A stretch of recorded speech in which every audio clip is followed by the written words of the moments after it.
Hello everyone, management मंत्रा के इस video में आप पढ़ेंगे रिट्रेचमेंट स्ट्रेटजी। तो नेक्स्ट आप देखते हैं कि रिट्रेचमेंट जो स्ट्रेटजीज होती है उसके 3 टाइप्स होते हैं। फर्स्ट आता है टर्न अराउंड स्ट्रेटजी, सेकंड है डाइवेस्टमेंट स्ट्रेटजी और थर्ड है लिक्विडेशन स्ट्रेटजी। इन तीनों को डिटेल में देखने से पहले कॉर्नर आई बटन पे क्लिक करके आप स्ट्रेटेजिक मैनेजमेंट की प्लेलिस्ट देख सकते हैं, जिसके अंदर आप स्ट्रेटेजिक मैनेजमेंट से रिलेटेड डिफरेंट टॉपिक्स पे वीडियो देखेंगे और डिस्क्रिप्शन में मैनेजमेंट और कॉमर्स से रिलेटेड डिफरेंट सब्जेक्ट के वीडियो के प्लेलिस्ट का लिंक अवेलेबल है, आप वहां से देख सकते हैं। वीडियो अच्छा लगे तो प्लीज लाइक कीजिए, चैनल को सब्सक्राइब कीजिए और कमेंट कीजिए। और किसी टॉपिक पे वीडियो चाहिए तो आप कमेंट कर सकते हैं। तो फर्स्ट हम देखते हैं कि जो रिट्रेचमेंट स्ट्रेटजी है वो कॉर्पोरेट लेवल स्ट्रेटजी का एक पार्ट है।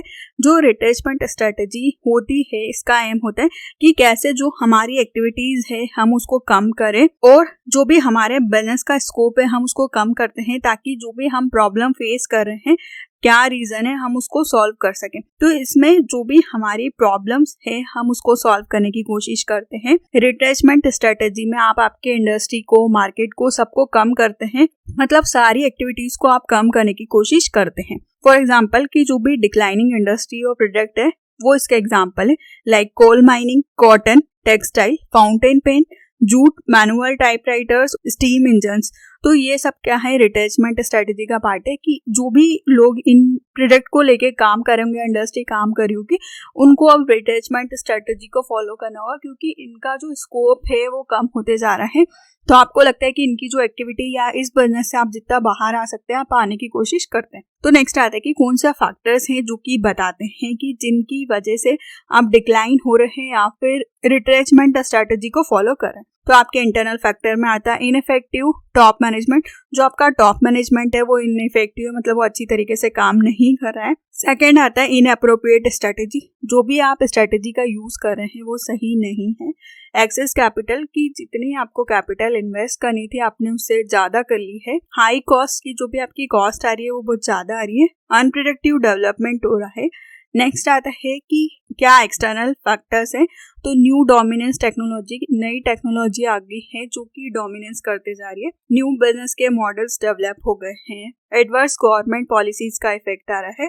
डिमांड सैचुरेटेड होते जा रही है और कस्टमर की जो भी नीड है वो भी चेंज होते जा रही है। तो ये कुछ फैक्टर्स है या ये कुछ रीजन है जिनकी वजह से आपको रिट्रेचमेंट स्ट्रेटजीज का यूज करना होता है। फॉर एग्जाम्पल जो HUL है उसके पास डिफरेंट नंबर ऑफ ब्रांड है, पर उन्होंने क्या किया, पास्ट टाइम से अपने ब्रांड में से कुछ ब्रांड को कम कर दिया, जिसका रिजल्ट है कि उनको लगता है कि वो पर्टिकुलर ब्रांड या कोई सा business, particular strategic business unit, मतलब पर्टिकुलर सेक्टर या पर्टिकुलर प्रोडक्ट आपका प्रॉफिटेबल नहीं है। तो आपको लगता है कि आपको उस सेक्टर में काम नहीं करना चाहिए, तो वहां पर कंपनी टर्न अराउंड स्ट्रेटजी को फॉलो करती है और फिर उनको हटाने की कोशिश करती है कि जो भी उनके प्रोडक्ट या ब्रांड प्रॉफिटेबल है उन पे वो फोकस कर सके। तो नेक्स्ट हम देखते हैं कि इसकी जो 3 टाइप्स की स्ट्रेटजीज होती है, टर्न अराउंड, डाइवेस्टमेंट और लिक्विडेशन, इनको हम डिटेल में देखते हैं। फर्स्ट आता है टर्न अराउंड स्ट्रेटजी। एक टूल है कि कैसे हम हमारे कंपनी के परफॉर्मेंस में जो भी नेगेटिव इम्पैक्ट आ रहा है उसको हम कैसे कम कर सकते हैं। मैनेजमेंट उसको मेजर करता है, बिजनेस किस वजह से बीमार पड़ते जा रहा है या वो गिरते जा रहे हैं, उसको हम कैसे हेल्दी बना सकते हैं। इसलिए आप टर्न अराउंड स्ट्रेटजी का यूज करते हैं। ये नेगेटिव ट्रेंड को बताता है, मतलब टर्न अराउंड उसी के आसपास टर्न होना। तो इसमें हम मेजर करते हैं कि जो भी हमारा मार्केट शेयर है वो डिक्रीज हो रहा है, मटेरियल की कॉस्ट इंक्रीज हो रही है, सेल्स कम हो रही है, डेप्ट इक्विटी का जो रेशियो है तो उसमें आपका डेप्ट बहुत ज्यादा बढ़ गया है, प्रॉफिटेबिलिटी कम हो रही है, वर्किंग कैपिटल के इशू आ रहे हैं, नेगेटिव कैश फ्लो हो रहा है और अदर प्रॉब्लम्स बिजनेस फेस कर रहा है। तो इस वजह से क्या करते हैं कंपनीज, टर्न अराउंड स्ट्रेटजी का यूज करती है कि कंपनी के परफॉर्मेंस को कैसे वो इंक्रीज कर सकती है। फॉर एग्जाम्पल कि टॉप मैनेजमेंट अच्छा नहीं है, इनइफेक्टिव है, तो आप क्या करते हैं, टॉप मैनेजमेंट को चेंज करने की कोशिश करते हैं, या जो भी आपकी स्ट्रेटजी सही नहीं है आप उनको सही करने की कोशिश करते हैं। तो ये बताता है turn around strategy. For example Dell technology, जो कि 2006 में उन्होंने कॉस्ट को कम करने के लिए स्ट्रेटजी को फॉलो किया कि वो डायरेक्टली कस्टमर को प्रोडक्ट सेल करेंगे, मतलब वो बीच में मिडिलमैन को इन्वॉल्व नहीं करना चाहते थे। तो उसकी वजह से वो क्या हुआ, अनसक्सेसफुल हो गया। तो उन्होंने फाइनेंशियल लॉस को तब झेला, तो उनको लगा कि 2007 में वो टर्न अराउंड, उन्होंने जो ये कॉस्ट कटिंग वाली स्ट्रेटजी थी इसको हटाया, डायरेक्ट सेल वाली स्ट्रेटजीज को हटाया और फिर वो सेकेंड लार्जेस्ट बने कंप्यूटर की फील्ड में। तो ये क्या हुआ, टर्न अराउंड स्ट्रेटजी। सेकेंड आता है डाइवेस्टमेंट स्ट्रेटजी, जो भी लार्ज कंपनी है उनके पास बहुत सारी एसेट्स हैं, डिपार्टमेंट्स हैं, डिफरेंट प्रोडक्ट के डिवीजन हैं, तो ये कुछ इनमें से क्या होते हैं, प्रॉफिटेबल होते हैं, कुछ नहीं होते।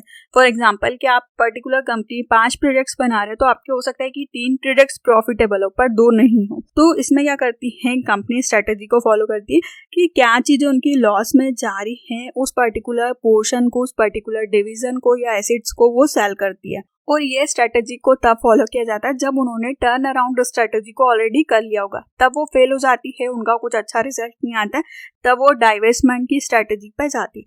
जो भी बिजनेस और कंपनी है वो इस स्ट्रेटजी को फॉलो करते हैं डिफरेंट रीजन की वजह से, like merger plan, creating resources, availability of alternative investment plans, take up gradations, persistence issue और नेगेटिव कैश फ्लो और मिसमैच एसेट्स। तो ये कुछ रीजन है आपको लग रहा है जिसमें आप नेगेटिव जा रहे हैं, उसमें से इन्वेस्टमेंट हटा के जो आपके लिए प्रॉफिटेबल है आप उसमें और इन्वेस्टमेंट बढ़ा सकते हैं अपने बिजनेस को। फॉर एग्जांपल हम बात करें टाटा ग्रुप की, वो कंपनी ने क्या किया, उनके अम्ब्रेला के अंदर मतलब पर्टिकुलर ब्रांड के अंदर बहुत सारे डिफरेंट प्रोडक्ट्स थे, तो उन्होंने एग्जामाइन किया कि वो सारे चीजों पे फोकस नहीं कर पा रही है, सब पे ध्यान नहीं दे पा रही है, तो उन्होंने सोचा कि उनका जो कोर बिजनेस है, जो उनके बिजनेस की आइडियोलॉजी है, उसमें वो फोकस करे। उन्होंने टोम्को को हिंदुस्तानी यूनिलीवर को सेल कर दिया, जो कि डिटर्जेंट और शॉप की कंपनी थी, ताकि वो अब जो उनका कोर बिजनेस है उस पर वो फोकस कर सके। नेक्स्ट आता है लिक्विडेशन। ये एक्सट्रीमली लेबल होता है रिट्रेचमेंट स्ट्रेटेजी का,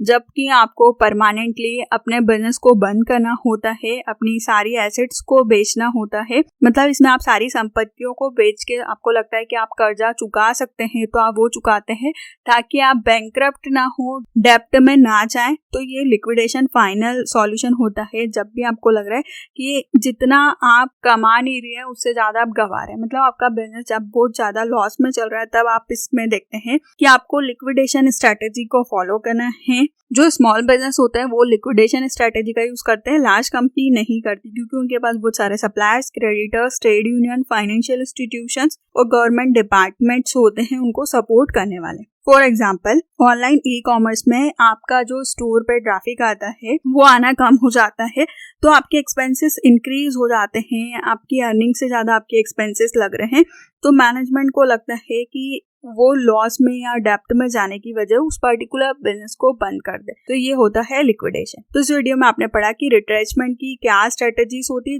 जिसमें 3 स्ट्रेटजीज होती है। फर्स्ट है टर्न अराउंड, डाइवेस्टमेंट और लिक्विडेशन। वीडियो अच्छा लगे तो प्लीज लाइक कीजिए, चैनल को सब्सक्राइब कीजिए और कमेंट कीजिए। और किसी टॉपिक पे वीडियो चाहिए तो आप कमेंट कर सकते हैं। Thank you.